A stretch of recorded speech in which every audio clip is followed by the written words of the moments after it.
मान लीजिए तुमने 10 लाख रुपए का 50 लाख रुपए का मंदिर बोल दिया और नहीं बन पाए, नहीं दे पाए,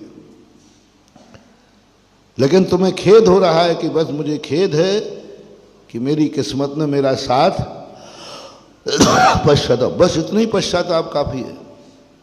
बोली नहीं देना कोई जरूरी नहीं है, मत दो। महाराज फिर निर्माण का दोष नहीं आएगा, मैं जमानत ले रहा हूं ना तुम्हारी, इतने मात पर कि मेरी किस्मत ने साथ नहीं दिया। उम्मीद तो थी, इसका मुझे क्या है बोलो ना, खेद वर अंदर से खेद कर लेना। तुम ऐसे अमीर बाप के जन्मोगे कि तुम्हारे जन्म उत्सव के उपलक्ष्य में वो 1 करोड़ रुपए का दान बोलेगा। तुमने यहां कितने की बोली छोड़ी थी, नहीं दे पाए, 50 लाख की। वहां पिता ऐसा पुण्य करेगा कि तू वो भव्यात्मा, तेरी उम्मीद नहीं थी, तेरे पास पैसा नहीं था और धर्म के लिए इतना बड़ा दाव खेल लिया।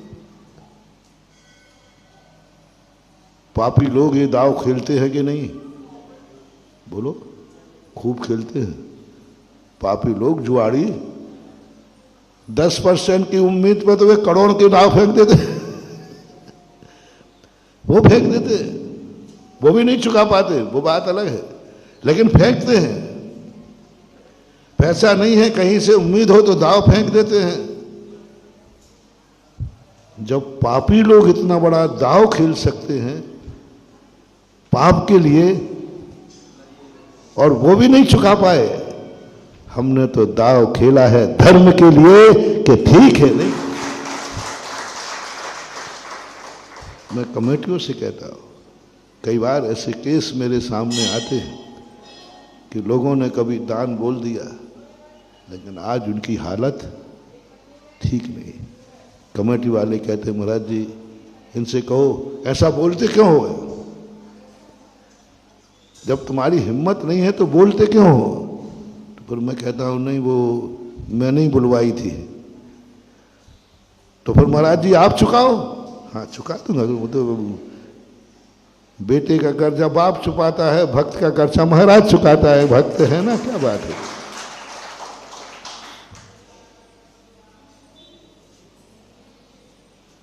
बस ये बता दो कि सही में वो असमर्थ है। कमेटी से पूछता हूं, आप तहकीकात करो, सर्वे करो, क्या सही में वो बोली देने लायक नहीं है या बदमाशी से नहीं दे रहा है। पापों के लिए पैसा है, जुआ के लिए पैसा है, अय्यासी के लिए पैसा है और दान की बोली चुकाने के लिए आनाकानी कर रहा है, तो इनकी जमानत नहीं दूंगा हाँ, इनकी जमानत लेने पर तो मैं और उल्टा फंस जाऊंगा। कमेटी कहती नहीं महाराज उसकी हैसियत अब नहीं है, हैसियत थी भी नहीं और अब तो उसकी हैसियत है ही नहीं, सही में वो नहीं दे पाएगा। बस मैंने कहा ये बात तो पक्का है, पक्का है। पर सामने वाले से पूछता हूं क्यों भाई क्या बात है। महाराज जी बहुत दुख है, बहुत दुख है कि मैं बड़ी मुश्किल से धर्म के भाव हुए थे लेकिन मेरी किस्मत ने मेरा साथ नहीं। तो लिया क्यों तुमने। बोले महाराज थोड़ी उम्मीद थी। क्या बोल देना महाराज मैंने इस बल पे ले लिया कि उम्मीद थी, वहां से क्या निकलने वाला था बस इस उम्मीद पे ले लिया तो नहीं निकला। बोले महाराज नहीं निकला, नेताओं ने दूसरी तरफ से निकाल दिया होता है ऐसा। बस बेटा मैं जमानत लेता हूं तुम्हारी, मैं तुम्हारी बोली कैंसिल कराई, मैंने कई जगह कैंसिल कराई। तो वो कहते महाराज जी पाप कितना लगेगा। मैंने कि बिल्कुल नहीं, गारंटी मेरी है। बस तुम्हें पश्चाताप होना चाहिए कि मैं धर्म का कार्य करने गया और कर नहीं पाया। जाओ तुम्हारा ऐसी अमीर के एक ऐसे अमीर के यहां जन्म होगा जिसकी बात मैंने कही, जो पिता तुम्हारे जन्म पर करोड़ों मुद्राएं दान बोलेगा। वो उसने नहीं बोला है, पूर्व भव का जो बेटा गर्भ में आया है, पूर्व भव के बेटे का जो जन्म हुआ है, उसकी अतृप्त भावना ने बुलवाया है कि पापा बोलो। हिम्मत की बात, नियम लेने में भी भाव करो, हो सकता है भाव पूरा हो जाए। यदि थोड़ी भी उम्मीद हो, एकदम सीधा नहीं नकारना, थोड़ी भी उम्मीद दिख रही हो, हाँ पूरी उम्मीद नहीं है, खेती नहीं है, प्लाट ही नहीं है, तो क्या हाईवे करेगा? प्लाट ही नहीं है तो क्या है? प्लाट हो तो हाईवे से मूल बढ़ सकते हो, यहाँ तो प्लाट ही नहीं है, कुछ है ही नहीं, फिर नहीं बोलना, फिर नहीं बोलना, क्योंकि उम्मीद ही नहीं तो हम बोलेंगे क्या?